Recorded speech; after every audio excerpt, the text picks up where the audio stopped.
Well, I think the first thing is to see where we're at mentally after, getting rocked pretty good at San Diego State. They've done that to a lot of people, obviously, but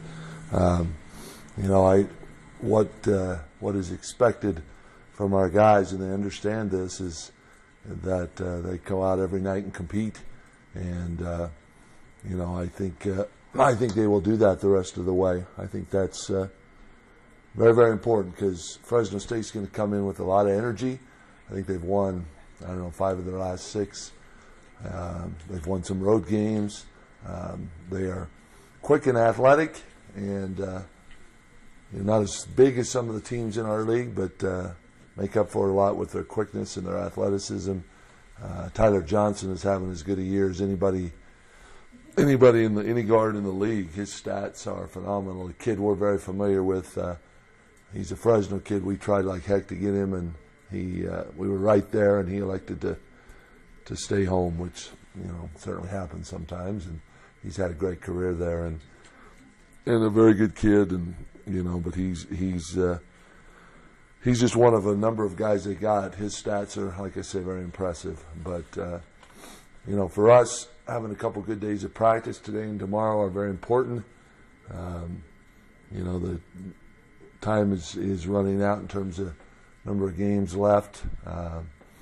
Number of opportunities to try and get wins. We set some goals for the second half of league that are still attainable, and that's where our focus needs to be. You've mentioned athleticism has been a problem the last couple games. What are you guys going to focus on this weekend to combat that athleticism?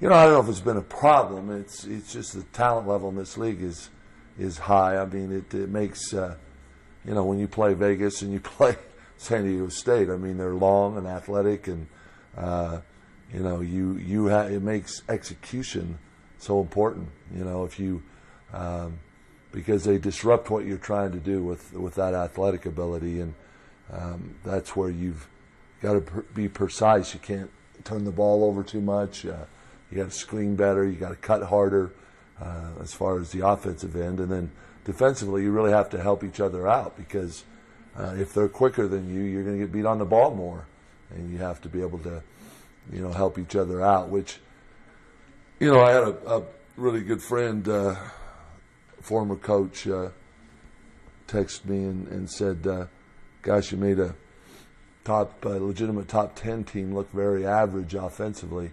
I said, "Thanks, but the problem was they made us look inept." So we made them look average. They made us look inept, and that's kind of where that game was.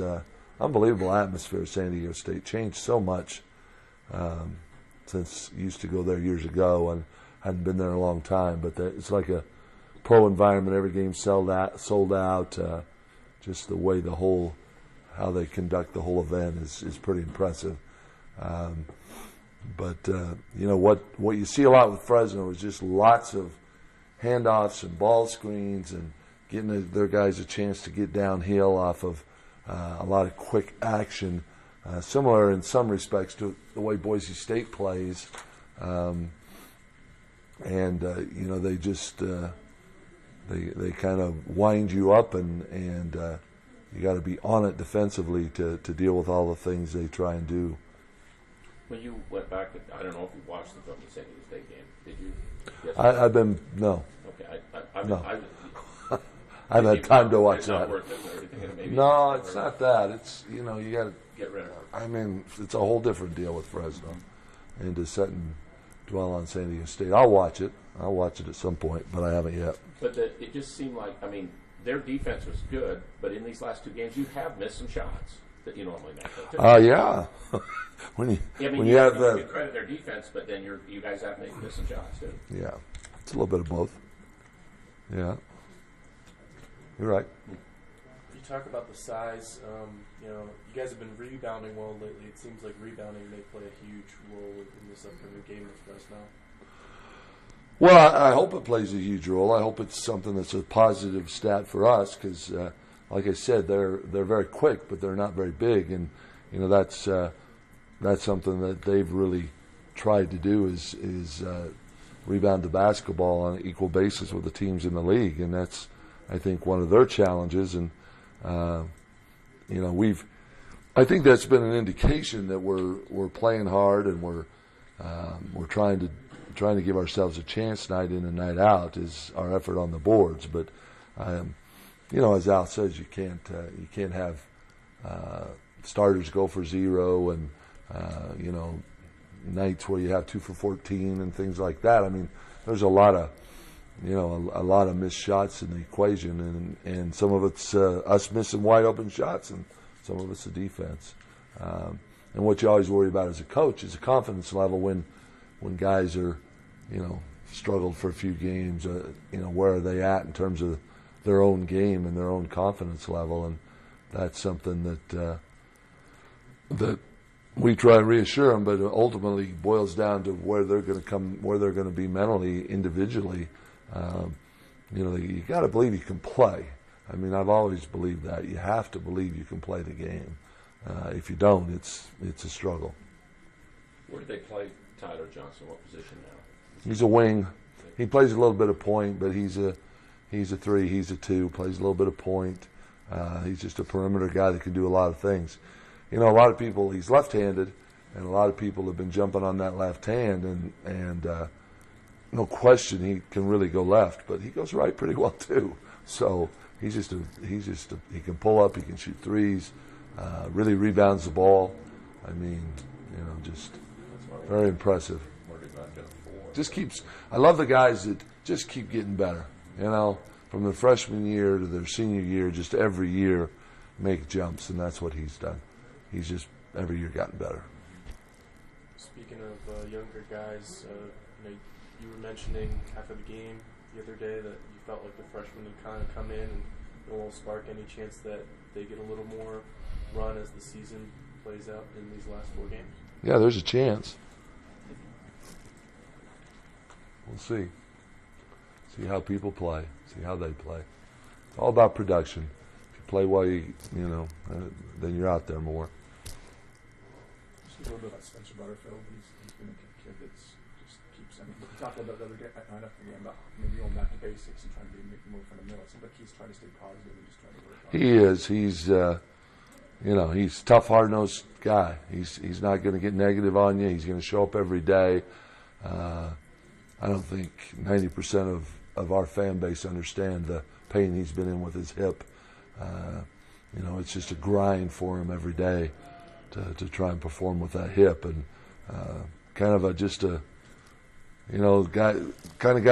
guy you love to have play for you because he's going to give you everything he has.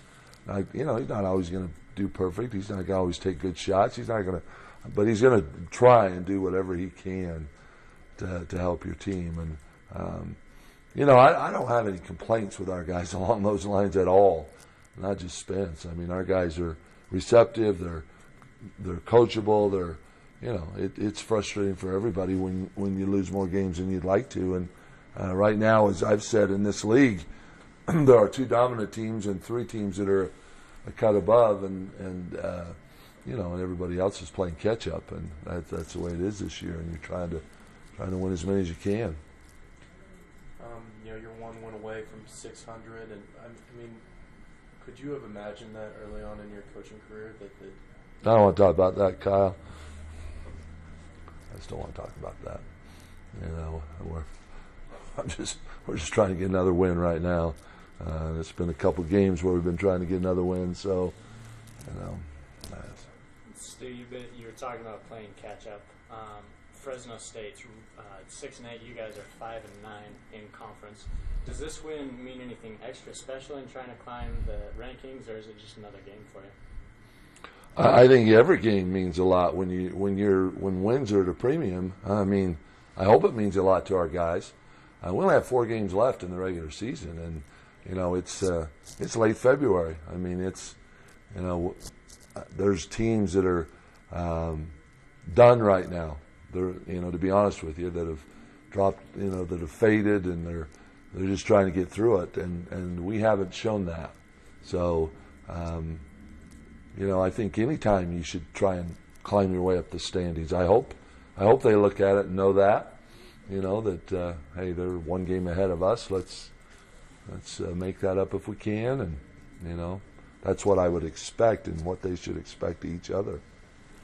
Totally off the Aggie subject, but in the conference, there's two big stories now. You got San Diego State playing New Mexico this week. How do you think that game will go? And what about the injury to Larry Nance? First of all, the injury to Nance is so sad. I mean, I had a chance to talk to that kid after our game there. He came up and approached me, you know, because he has Crohn's, as has been documented, same as Jared, and I know him and Jared have communicated since then about it. There aren't. He didn't know anybody else that had it. So just a quality kid, the way he plays the game, the way he conducts himself. I was so impressed with him, and talking to him even more impressed. Watching it on film yesterday, and when we got home, I watched the Wyoming-Fresno game. It just made you sick to watch him go down. And I've seen kids. I mean, you know immediately when you see it happen that it's something serious. And, you know, they're a tough, hard-nosed group. They'll respond. They won't fade over this. They'll respond. That's what I expect Wyoming will do. But just breaks your heart for the kid that he, you know, has that happen to him.